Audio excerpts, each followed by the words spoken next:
एक छोटे से गांव के बाहर एक पुराना सूखा कुआं था जिसे लोग आवाजों वाला कुआं कहते थे।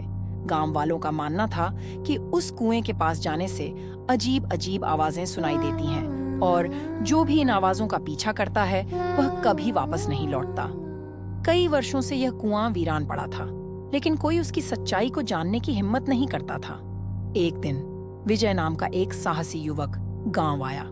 उसे इन सब बातों पर विश्वास नहीं था। उसने तय किया कि वह खुद उस कुएं के पास जाकर सच्चाई का पता लगाएगा। रात का समय था जब विजय अकेले कुएं के पास पहुंचा। चारों तरफ घना अंधेरा था और सिर्फ हवा की सरसराहट सुनाई दे रही थी।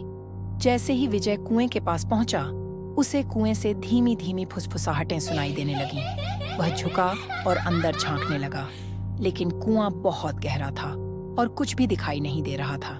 अचानक वह फुसफुसाहटें तेज हो गईं। उसे लगा कि कोई उससे बात कर रहा है। नीचे आओ, हम तुम्हें इंतजार कर रहे हैं। विजय ने हिम्मत करके कुएं के अंदर झांका और एक अजीब सी आवाज ने उसे और खींच लिया।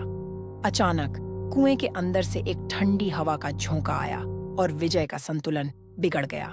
वह चिल्लाता हुआ कुएं में गिर गया। कुएं के अंदर से कुछ समय तक उसकी चीखें गूंजती रहीं। फिर सब कुछ शांत हो गया।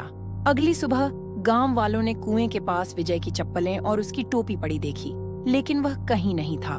तब से कुएं से आने वाली फुसफुसाहटें और तेज हो गई थीं, जैसे कि वे किसी नए शिकार की तलाश में हों। कहते हैं कि अगर रात में कोई उस कुएं के पास से गुजरे तो उसे विजय की आवाज सुनाई देती है, जो मदद के लिए पुकारता है, पर कभी बाहर नहीं आ सकता।